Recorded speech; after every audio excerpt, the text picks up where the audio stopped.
It's going to be another 10 seconds.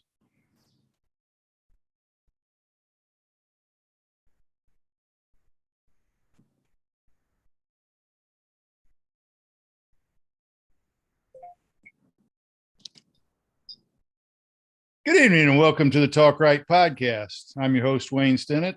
And tonight we've got a little kind of a different kind of show. We call it Swerving Out of Your Channel. All the authors that are with us tonight write in multiple genres or collaborations.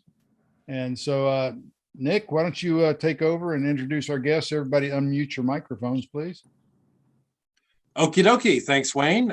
So Swerving Out of the Channel, we are talking to a number of folks here who move outside of your standard genre.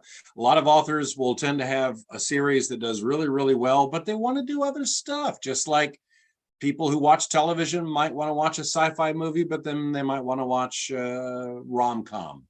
So we've got different authors with different kinds of books. We have John Cunningham, Nicholas Harvey, all the way from the Cayman Islands right now, Stuart Matthews, Mike Jastrzebski, and Douglas Pratt, who I think is in a thriller movie right now. So we're going to talk about a number of things, because once you found your sweet spot and you sort of found something that can make money, it can be a little risky to step outside, but sometimes you want to write something different. So we're gonna talk a little bit about going outside of your comfort zone and doing some different things. So I don't know, Wayne, do you want to start, because you're one of the first ones that had an immensely successful Jesse series, and then thought, you know what, I'm going to do something a little different. Well, when I started the charity series, it was a thriller series. So I get to write a whole lot more action, whereas in the Jesse series, it's not a whole lot of action. It's just a lot of regular life stuff more than anything. Adventures, a little bit of action. If they ever split up the action adventure genre, the Jesse would be in the adventure side. And but it was fun writing charity, because I can go more into that action, a whole lot more action, more thrills, and she kills a lot more people than Jesse. Well, let me shift over to Nicholas Harvey, because you're into an area that I've always had a question about this. What is the Nora Summer series called? Its subtitle? It's suspense, Caribbean suspense. Right. So, and this is something anybody can jump in. What would you say the difference is between thriller and suspense? Technically, I believe that suspense, there is actually an official definition, which I'm going to forget now, between mystery, suspense, and thriller. And a lot of it comes from the reader's perspective of what they know. Like in a mystery, it's basically a whodunit. So you are following along with the police person or the person that's searching, and you see their perspective, and you don't get to see who the bad guy is. In thrillers, you get to see very much who the bad guy is, because that's what brings you the elements of the two sides against each other all the time, right? And then suspense is sort of halfway between, where you know a little bit about it, enough to build the suspense and the threat. The protagonist has to be under threat. That's the other part of the definition. Yeah. So my AJ series is adventure mysteries. She's always got something to solve, and they're often dual timelines. And then Nora, I called it suspense because it's edgier. It normally starts with something going on that's going to set up the crime that's happening, so you know a little bit about it. And then she's going to come under threat probably at the points during the story. And then Doug and I are starting a thriller series, which is the Green Wolf series, and the first one is Missing in the Keys. And we've got two new characters to us both that we're writing. And that will definitely be thriller. People will get shot. It'll be more Wayne's charity stuff. We'll have some helicopters, boats, and people jumping places and shooting and blowing up stuff. Well, Stuart, you have a pure mystery series, I believe. So is it a police procedural? Yeah. It's pure uncut cop jargon. It's like reading a police blotter, the whole way through. Yeah. No, I'm just kidding. Yeah, man. I mean, it's I think the difference between like pure mystery and thriller. I couldn't tell you the difference between thriller and suspense, by the way. So good on Nick for figuring that out. But yeah, I mean, the difference between I think thriller and mystery is, where's your action happen? In a mystery, usually you're picking up after the action has happened, after the murder, after whatever it is, the robbery. Whereas a thriller, your action is yet to happen, and generally, I think the main character has to figure out a way to avoid that. No, that's a good way of putting it. I think a lot of mysteries do have thrills in the third act, so to speak, when the mystery begins to be solved and the antagonist takes actions to prevent. So I guess I perhaps it's just semantics, but in terms of sales, semantics have to kind of go out the back window when you have to start to make decisions as to how you're going to categorize your book. Yeah, well, I think in any book like that, Nick, to your point, the third act often has some kind of external driving force, some kind of like time pressure, or some kind of threat or something that the main character has to deal with. I mean, even like a romance book or sci-fi book, something like that. I mean, that's kind of what drives the third act forward, I think. Well, John Cunningham, let me ask you. You have what I would say is pure action adventure with a big dollop of treasure hunting with your main series, but you've done something very different with The Last Raft, and I have a feeling from everything I've heard you say about it that it was quite special for you to write this book. Can you tell us a little bit about Last Raft and why you decided to do this separately from the Buck Rileys? Yeah, sure. Hey, Nick. Hey, everybody. Thanks for joining us tonight. The Last Raft for me, well, first of all, the Buck Riley series is pure action adventure, as you said. And thank you for recently reading my new one, Purple Deceiver, which just came out a week ago. The Last Raft is actually something I started about 20 years ago. And it's, I refer to it as alternative ending, which if you think of like Quentin Tarantino, Inglourious Bastards, or Once Upon a Time in Hollywood, things like that, where you have information that is real, but then there has a changed ending, or the characters do different things.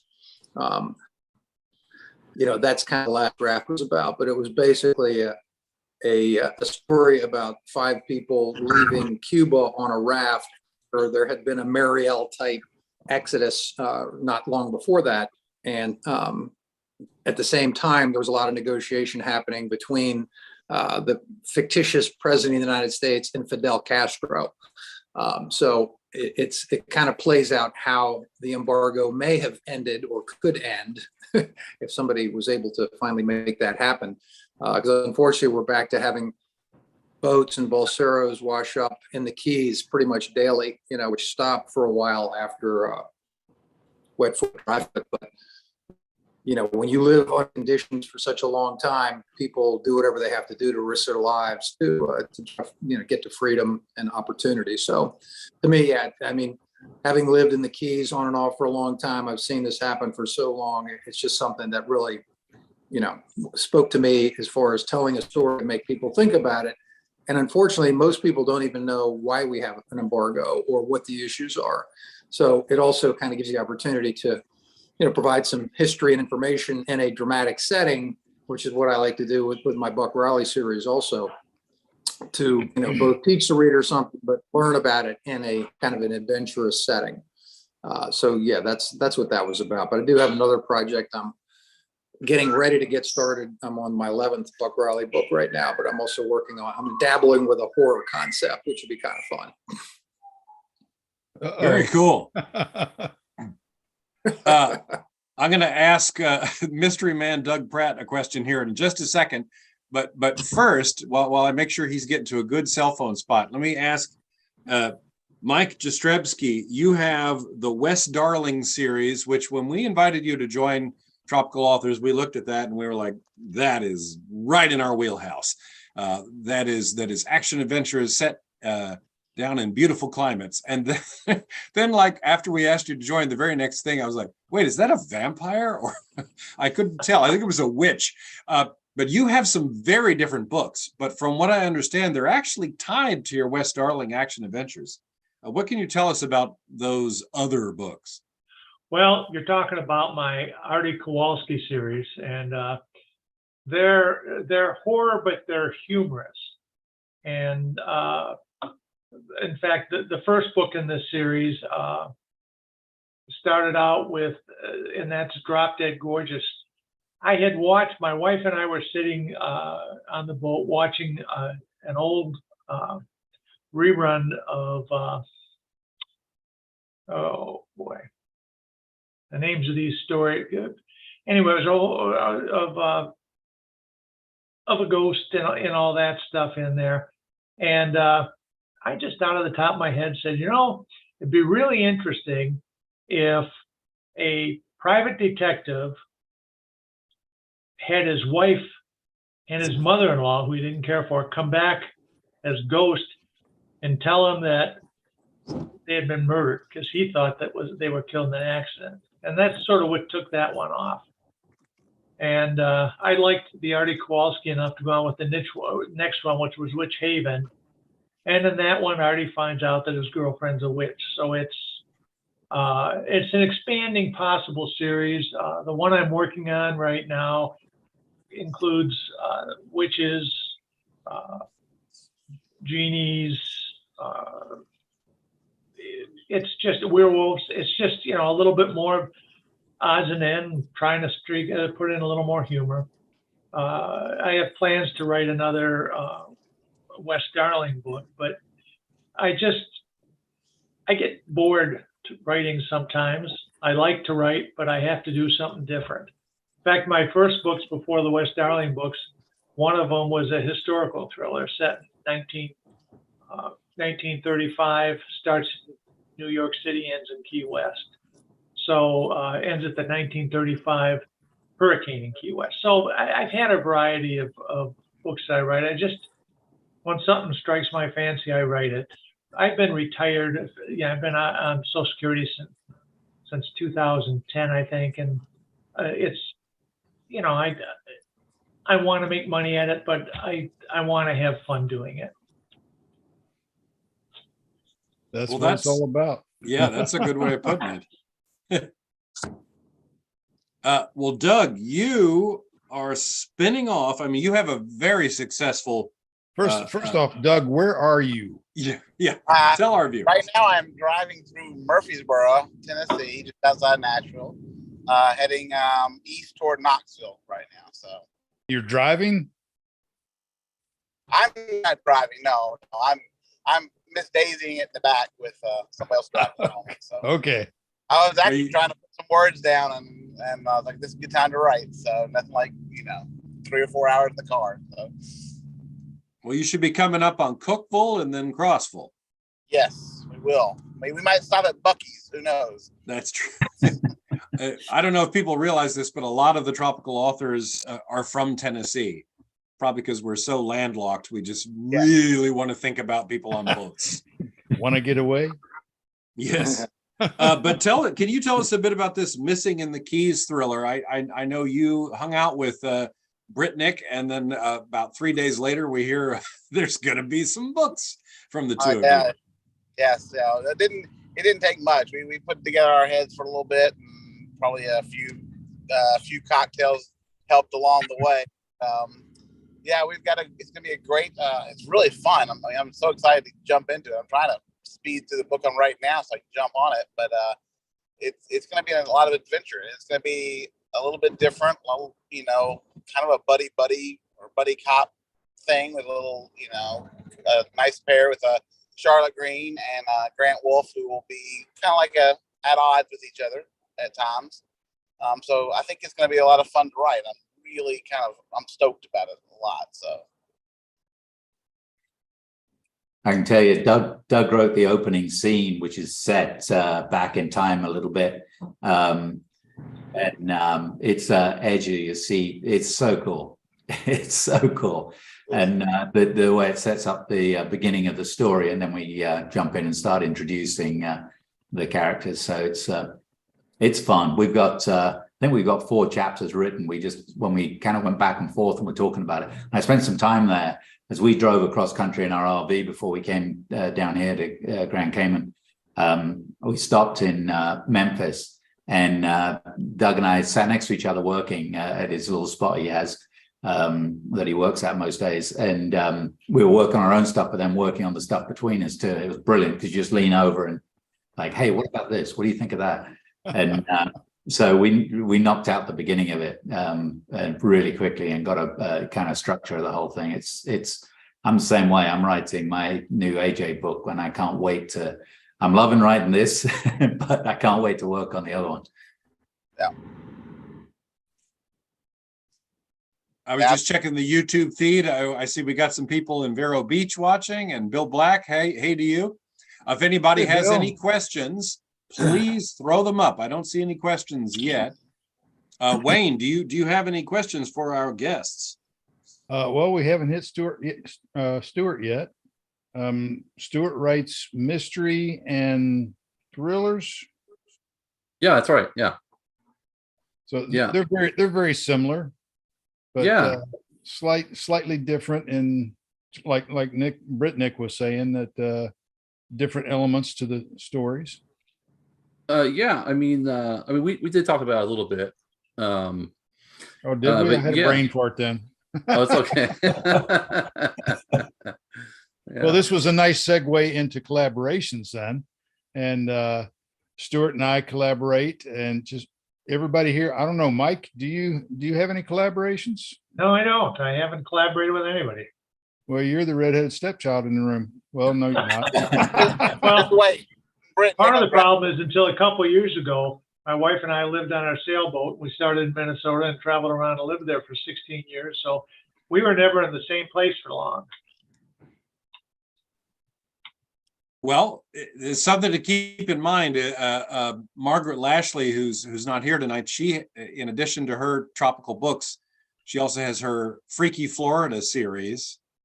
And I've got zombie Bigfoot hiding in the corners there. And I'm actually working on a book called The Duppy to take place in the Caribbean. So when I narrated Wayne and Stuart's latest book, I'm like, oh, they got a Duppy in here. Oops.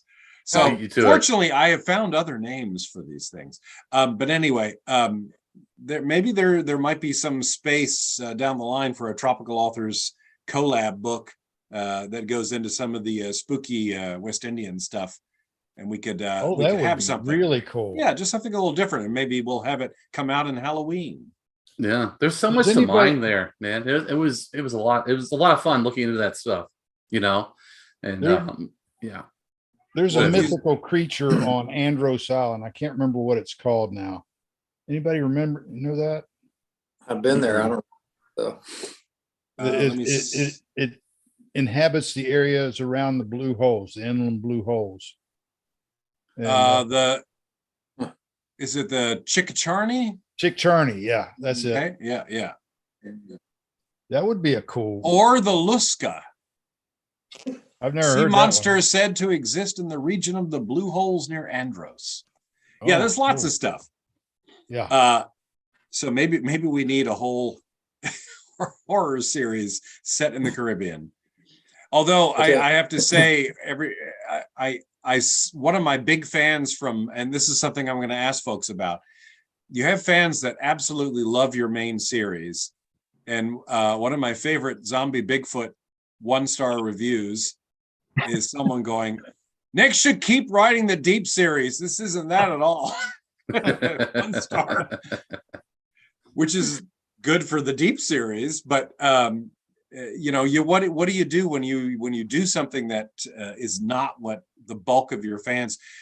Okay, I'm going to jump into a different question from where it seemed like I was going. Do you have different newsletters if you have extremely different books? Oh, that's a good question. Yes. No. Yes. Okay. No. Yes. So Doug, what do you say? Yes. Do you have a different series? You have two. I do have a sci-fi series that has a different pen name. So I do have that was my next question. Okay. It's not quite as active as my Douglas Pratt one because I'm not a very good sci-fi writer, but I do have probably about 1,000 subscribers on there, so I do send out something to them occasionally. I've always wanted to write a sci-fi kind of thriller kind of book because you can do anything. Yes. I mean, you need to wipe out a whole city, no problem. Just make up a weapon that does that. There are no limits in sci-fi. Yes, that's the fun part. There It are was no a lot of limits. fun to write.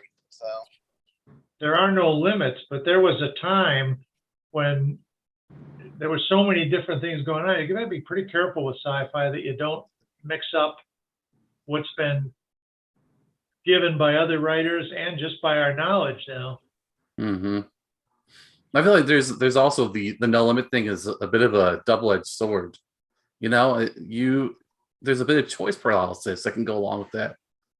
Being restricted to certain, I guess, genre conventions or settings or that kind of thing. I think can almost help one become like more creative.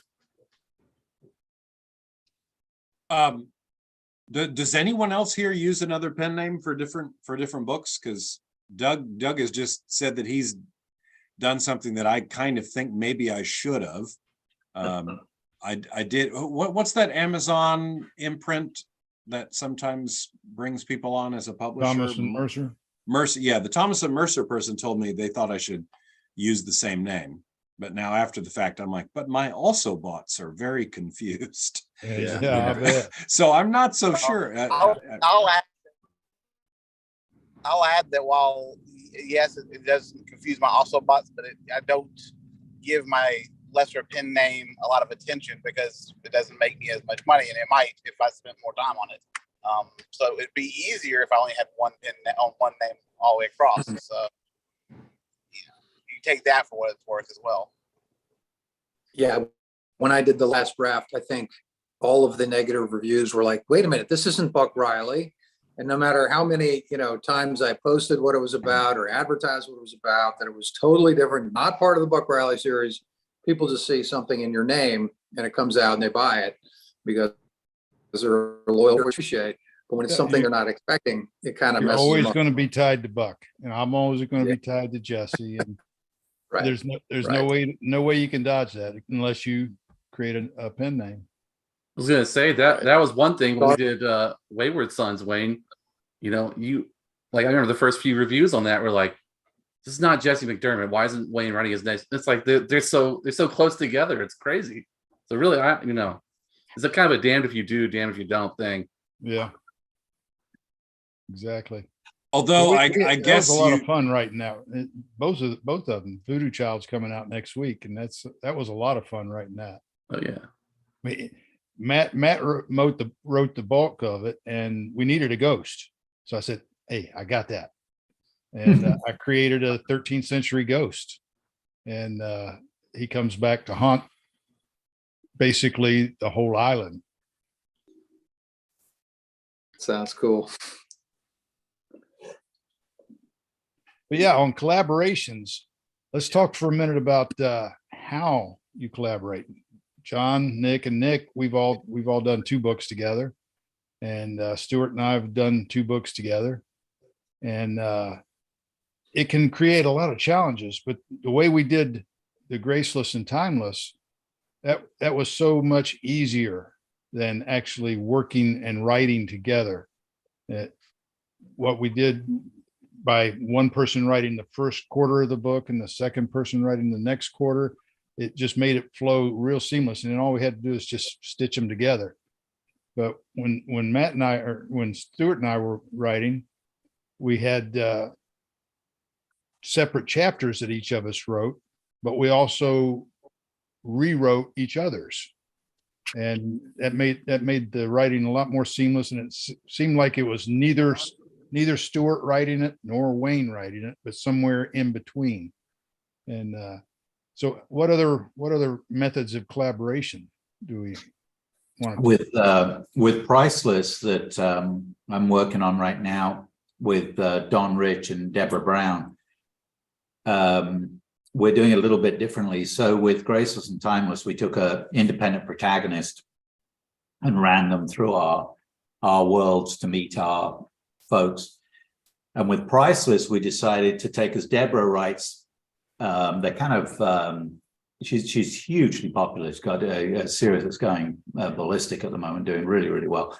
And they're romance, they're kind of set in tropical environments in Miami. But they're kind of a group of female friends who get themselves into trouble and investigate things and solve things. But they have a little bit of a romance edge to it. So it's like, okay, how are we going to blend these ladies into kind of what we do with our action adventure, suspense kind of things?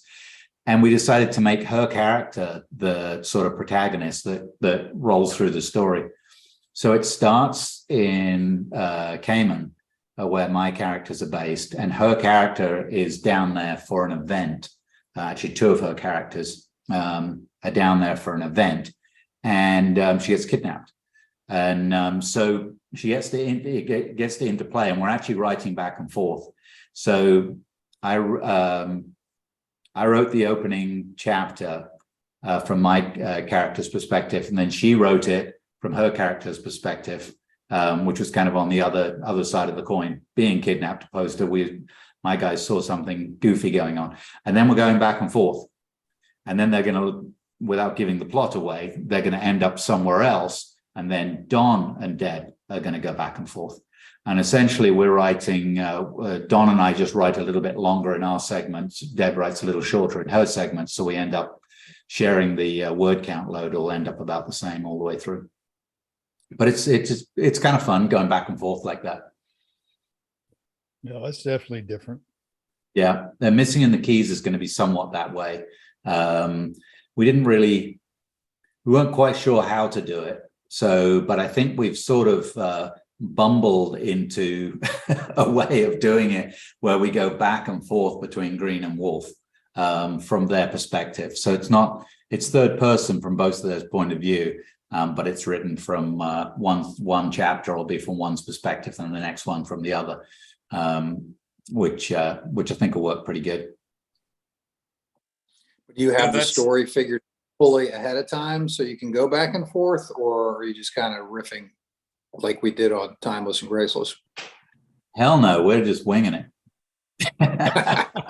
That's the fun. That's the funnest part about a collaboration. And it's for somebody like Stuart, you are a heavy plotter, and Yep. to do one of these less is more, you have to get away from that because you don't have a plot. All you have is what's given to you. You have to read it and then add to it. Except what I would like to do, because there are a lot of us who are plotters. One of these less is more. What I want to do is get the writers all together to do the plotting together, and then once we've got that and sort of figure out what's going to happen, I would love to then subdivide it and let the chapters play out in kind of a pants manner. But I would love to have one of these books where each chapter is the POV of one of our characters, and it might be that one of our writers. For instance, with Britnick, Nora and AJ are very distinct characters and see the world very different ways. So you might have an AJ chapter and you might have a Nora chapter. But once you've got the plotting and you know what needs to happen, maybe like these two things need to happen in this chapter, but the rest of it could be open. I'd love to do a book like that. We are going to try what I call like half measured toward that with a book called Faceless coming out. Where we are going to do each of our chapters the way we did with Graceless. But then once everyone comes together and are all in the same location, I believe what we're going to try to do is that POV thing I want, but on a lesser level, where we have chapters that are scene broke into POV Boone, POV AJ, POV AJ Stewart's character. And we'll see how that works. Yeah, we're still early days, but that's kind of what's exciting about these collabs is we get to experiment with different techniques. Super creative too. I mean, it's a shame AJ Stewart's not on here. I think he's on a plane to Australia right now. Yes, he is. So a little tough for him to join us, but it's super bloke, and he's a heavy plotter. I think Nick thought he makes this look exactly like nothing. Yeah. This is his would be a whole wall behind me. Yeah. And so we had a great Zoom chat where we had a bit of a skeleton of a story and an idea, and then he's like, "Okay, I've got a window of time here. Let me, I won't plot your parts for you." But I've got to lay my stuff out. And the way he works, and I'm speaking for him here because he's not here, but he is so detailed in his plotting. He says that the writing is the short part for him. He spends ages laying it all out, how exactly everything, where his twists are, all those bits and pieces. Then he sits down and writes it, and writing comes really quickly. So he's taken this kind of idea that we chatted about on the Zoom call, and he's really piecing it together. And you can tell from the emails that we're all getting. Chris Niles is the other one that's writing it with us. And you can tell by the emails we keep getting from him. He's plotting his part out in detail, but he keeps throwing things like lobbing things over the fence. Maybe you got to add this to your plot. You got to add this to your plot. Might want to do this. Yeah, yeah, it's fine. I do that in my own books. Yeah, right. As I'm pantsing, I'll get to a point and I say, "Oh, okay, I got to go back here to chapter 4 and make a little tweak here so that it coincides and everything works out." Yeah. I've got to go back and rewrite the first chapter of what I'm writing right now, because it's because I've made so many changes because I'm going through this 1704 timeline in my AJ book. AJ hasn't even showed up yet. I'm going every other chapter and writing the whole thing. And from where I started, I've done so many things now. I've got to go back and rewrite the first chapter and change it a little bit. We have some YouTube questions. Oh, okay, great. Let's see. Oh, wait. Okay, this is more of a statement. There's a pretty good rum these days called Duppy Share. Oh, I love that. So write Duppy down, is a Jordan. spirit in the West Indies, and there's a famous bourbon called Angel Share, and then there's a Devil's Share, and there's Duppy Share. So that's Bill Black. Great bottle, slightly above average contents. I wonder what makes it a Duppy Share. Is there grave dust in there or something? But we do have a question. Thanks for that, Bill. What is the perfect, this is from B for Bell. What is the perfect length for a novel versus a novella? That's an open question. And how do you know when to end one book and start the next one? Well, I'll take that last question. How many people? We got 7 people here. I think we get about 7 different answers. Yeah, that you start the next one when the one before that ends. I mean, right. you come to a conclusion and everybody goes to sleep. And then you probably take a couple months off and then start again. Well, I take a couple months off. But novella. No, I know you guys are like back in. I can't do that. A novel versus novella. This is sort of an open question, but what do you think about that? There's a rule, right? It's a word count. Is it though? Yeah. Is it? Okay. A short story is up to 15,000 words, and then a novella would be 15 to 50, and then a novel is 50,000 up to 100,000. Yeah. Epic novel. Except if you give me something that's 16,000 words, I'm not going to call that a novella. It still strikes me. That's what I mean. It's a little fungible. It's vague. Yeah. I think if you're going to have something that you're going to call a novella and not get 1 stars on, it's probably going to be about 30 to 40,000 words, right? My other two, I think about 25,000 words, 26 for my prequels for both series. For the prequels, right? Yeah, and I've never had, and then novellas, and I've never had a comment from anyone. And 25 is good. Okay. that it's, you know, too short or what have you. I'm So going to go ahead and someone put did put a review on Graceless that it was too short, remember? Yeah. Yeah. This is a really short novel. Well, it says novella in the Yeah, subtitle. I know. I'm going to go ahead and put somebody on the spot here who's not even here. Hmm. And Nick and I are going to announce that there is a 6th Less is More book coming up, and it will be Ruthless. And it will be written by me and Nick and Cap Daniels. So Nice. Cap, if you're watching, you can't back out now, buddy. It's on the internet forever. Yeah. We've been trying to wrangle him into this for a while now. He, you know, and he's just a writing machine. He still works a full-time job, and he's still putting out a book every 2 months. And so trying to get him nailed into doing a collaboration, well, we had to put it to where it's okay. Here's what we're going to do, Cap. We're not going to release it until next summer. So we got all this time to do it. Yeah, I'm lucky to put out a book more than once a year. I'm not a real prolific writer, mostly because I'm lazy, but also I'm getting older. So you're still on island time. Sometimes. I'm a fan. That's my problem. So I read a lot of the books of you guys and other writers, and I'm a fan. And that's I love Cap's Anya series, the Russian series, and and it's set in 2004.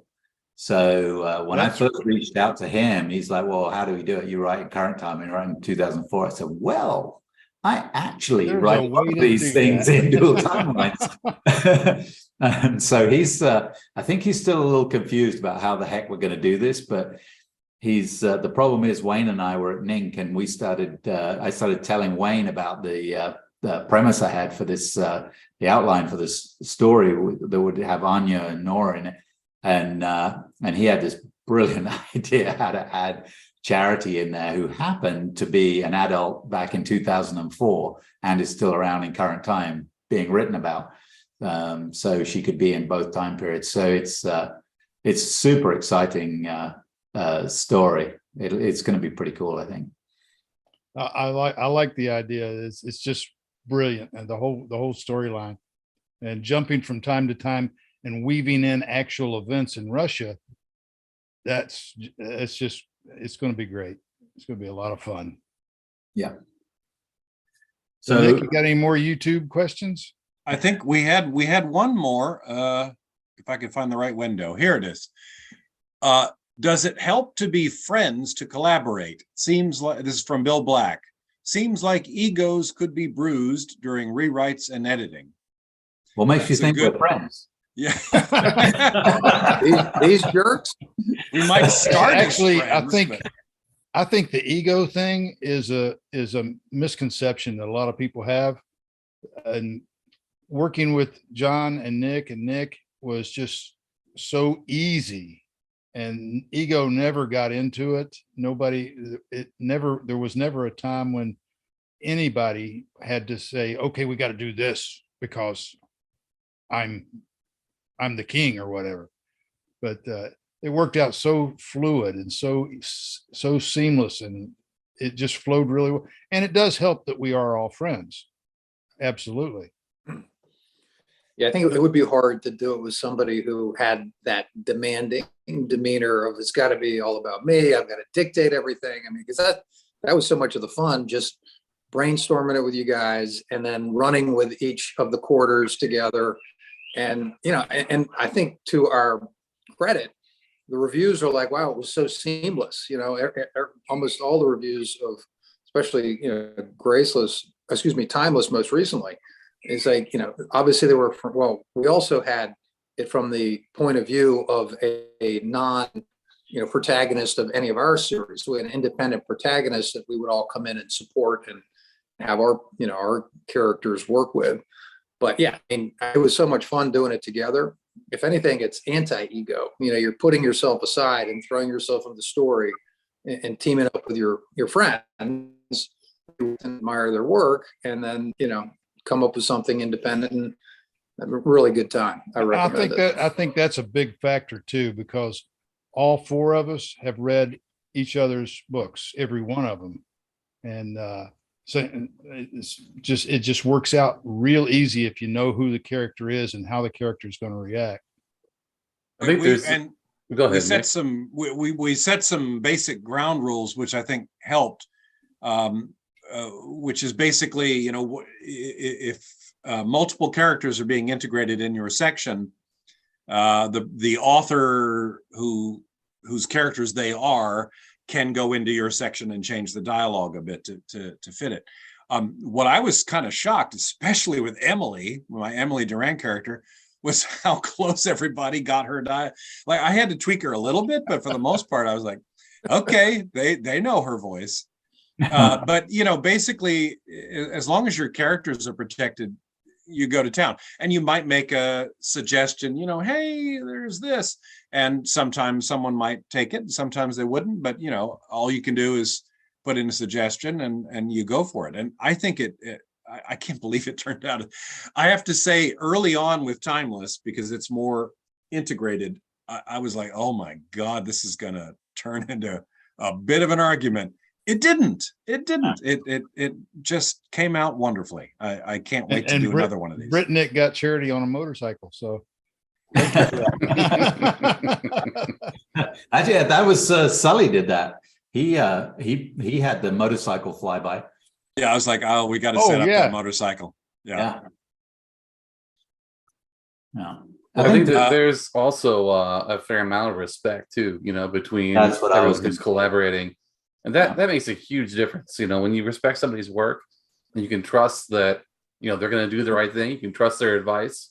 I mean, that eliminates a lot of the ego straight off. Like, you know, just taking from my perspective, you know, working with Wayne, you know, I had interacted with Wayne online for, oh God, this is like 2014 probably when I first, you know, got started, and Wayne, you know, mentored a lot of people. I had a huge amount of respect for Wayne.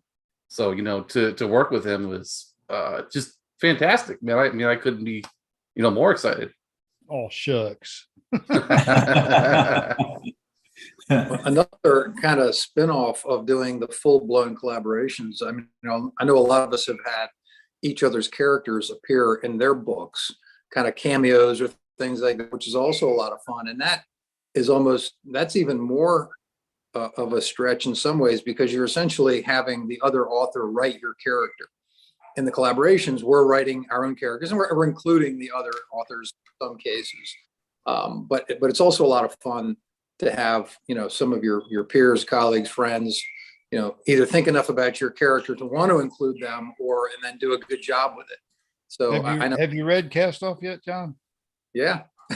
I killed Buck at the end. That's all right. No, he might have thought he was dead after Charity got through with him. But that was huge fun, because I know Buck Riley so well. I've read all his books, and just incorporating him into the Jesse story along with Charity, and their Charity's on one island very close by, and Buck's on another island very close by, and there's been a little bit of chemistry there in the previous book, so in the Timeless. And so we mean chemistry. Yeah, definitely. There was more than chemistry. Chemicals were probably involved. Exchanged. I actually, speaking as Wayne Stennett's narrator, I first experienced these crossovers. I mean, I guess as a reader, I remember thinking Stephen King would frequently do crossovers between his own books. He'd have little references. But Wayne had Mac Travis from Steve Becker's books show up in a book. And then my first experience with John Cunningham was emailing him going, how does Buck Riley talk? Because Buck showed up in one of Wayne's books at one point. And it was fun enough that when I had Deep Shadow come out, my first book in this genre, I decided Stretch Buchanan needed to show up and pluck them out of the water at the very end. I love these crossovers. They're a ton of fun. They're And then I brilliant. turned around and took that same scene and made it from Jesse's point of view in my next book, and with him plucking Emily and Boone out of the water. And then I went back into Deep Shadow and put a link in to buy that book that you just said. I was like, if you want to see this from Stretch's point of view, buy Rising Water.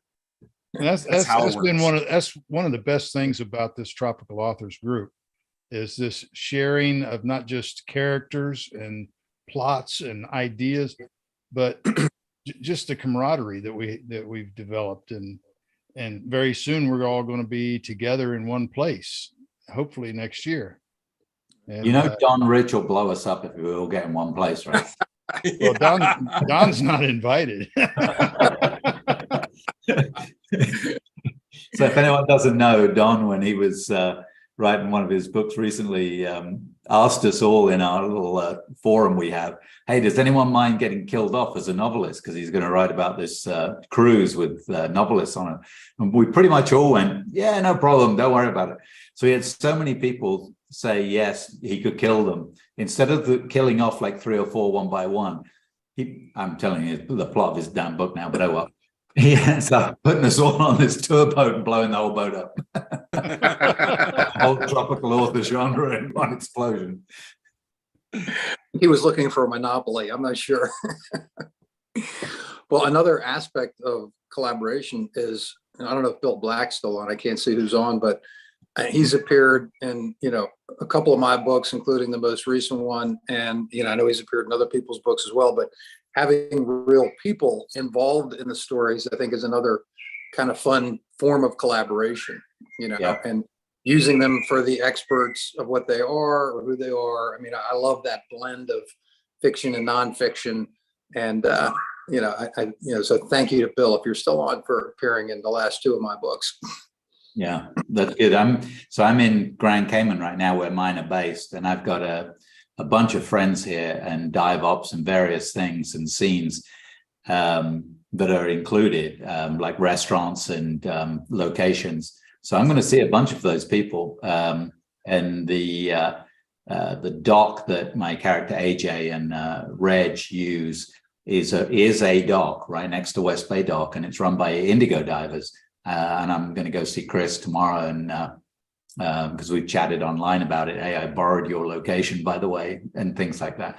So that's a lot of fun. And our friend, we're having dinner tomorrow night with our friend who works for the DOE now, but they used to run the Kellers used to run a dive boat, which we dove with all the time. Neptune's divers. They had a great little dive op, and now she works for the DOE here, the Department of Environment. And so I have her as a character in the books working for the DOE.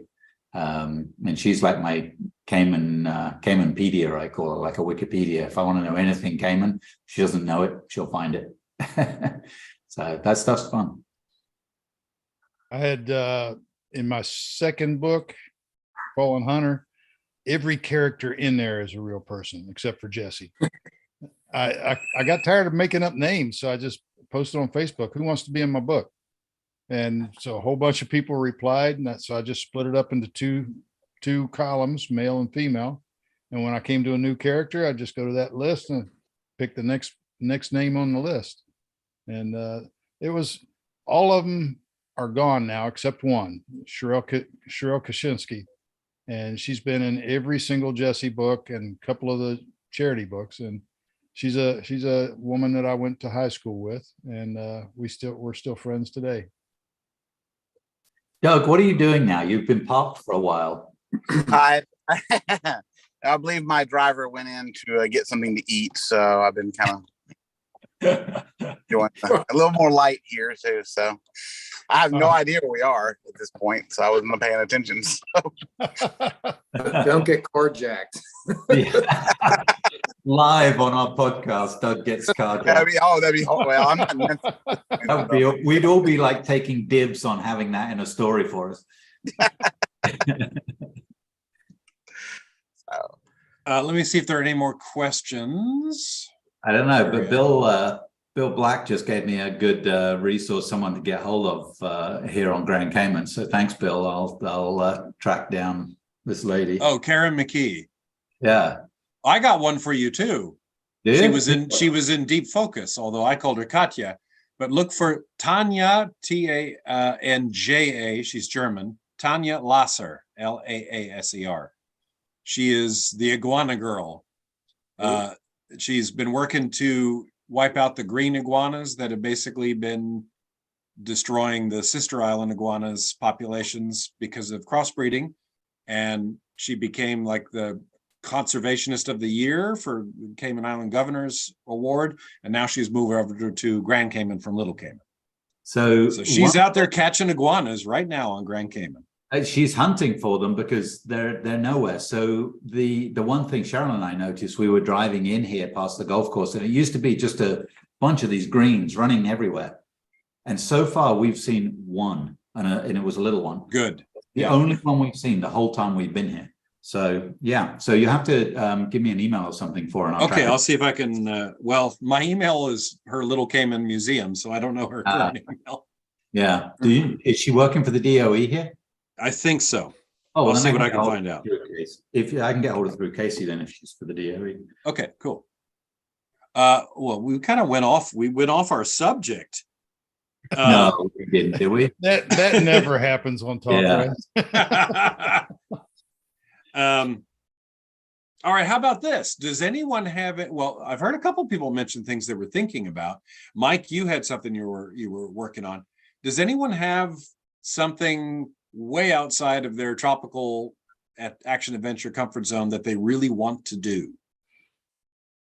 I want to do a sci-fi, like Wayne said. All right.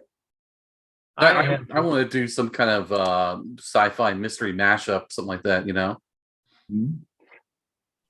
Yeah, You should get together with Paul Deaver, Stuart. I've actually got a first book finished on basically a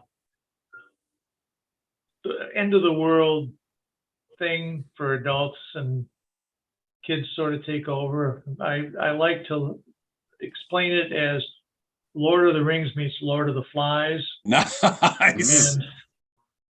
And I've got the first book done on that. I had it out in the Bella system that came out a while back from Amazon, and I pulled it out of there so that I could put it into a book force. But I want to get one or two more books in that series done before I let it go loose. And I've fought back and forth about using a pen name, but I have found that I've got a certain amount of my readers that will read what I write, even if it's not in the genre they like. So I'll probably, plus it just seems like too much extra work to get another, to do all the separation of everything when you start having a pen name. It is. I believe it. I've given it a strong lot of thought, and I've looked into it a lot, but I can't make that commitment to that. I kind of wish I hadn't at this point. I may just pair them back together at some point, but I hadn't. I would like to do an urban fantasy myself, but I'd actually like to do it like a graphic novel. Oh, cool. Are you an artist? No, I'm not. To make people for my daughter is, but I'm not. But she's not going to be doing that. And I'm actually working on a kid's book as well with her, so we'll be kind of doing a little bit off genre, but it does involve a mermaid, so there's some tropical stuff there. All right, checking YouTube. Oh, I have too many windows open.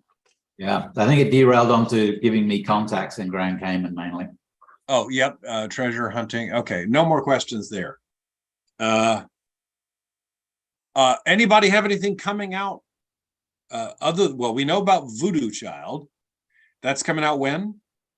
The 14th, a week from today. 14th. And let's see, John, you just had Purple Deceiver come out last week, I think.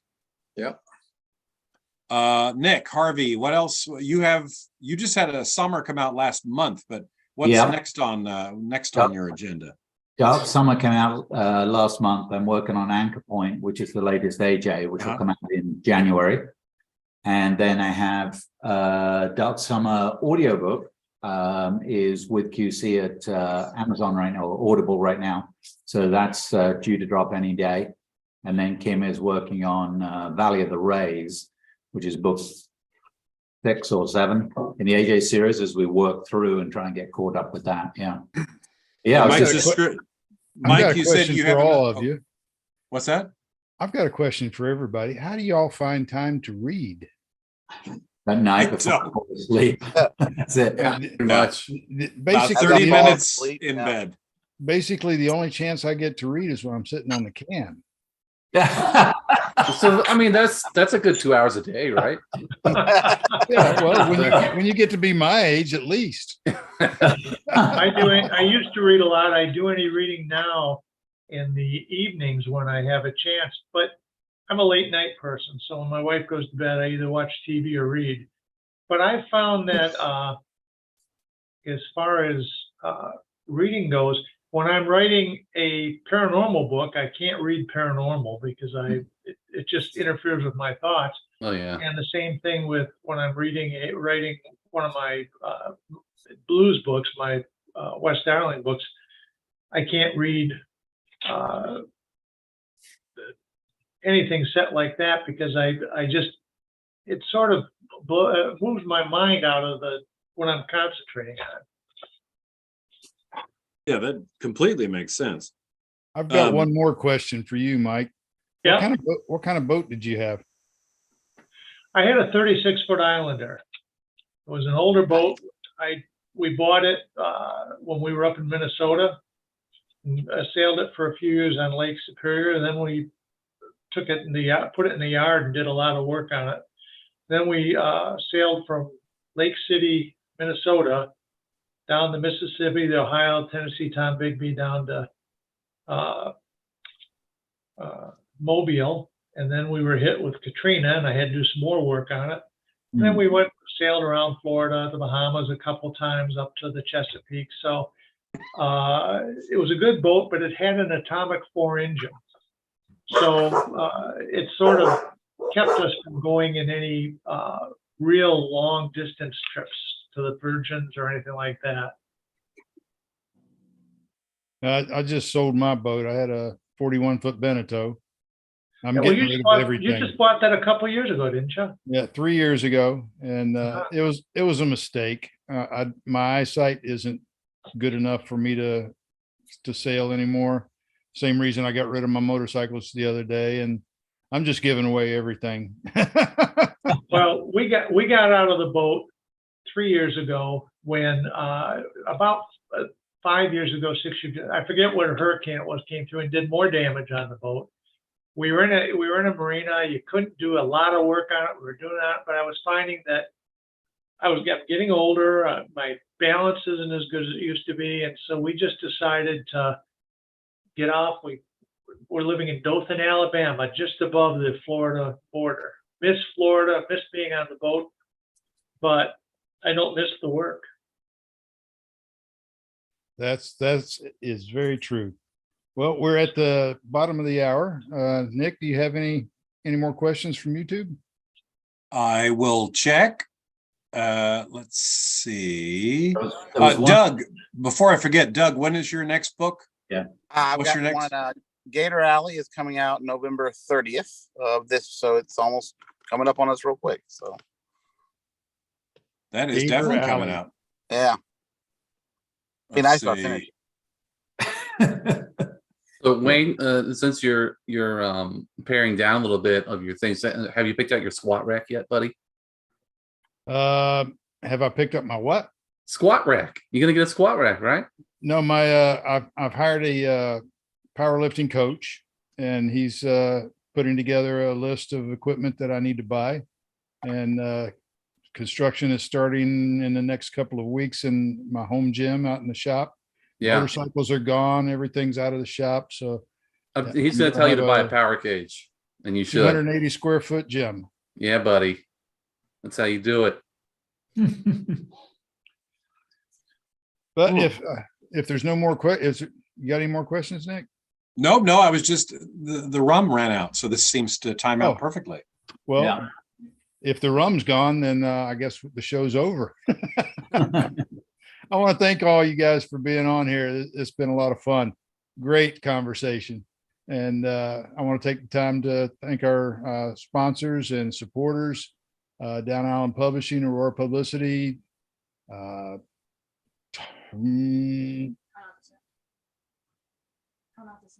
Not to Sail. Let's see who else. Who am I forgetting? Did we do Pirate Radio? Pirate Radio. Speaking of which, Nick, Bradford Rogers, who runs How Not to Sail, has asked me to be on his show. And then JP Pierce, who is one of the DJs on Pirate Radio, also does a podcast called Dadcast. And he's asked me to be on his show also.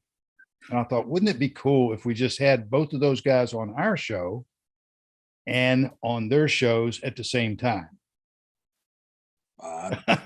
Just tell me what day it is and maybe that'll work.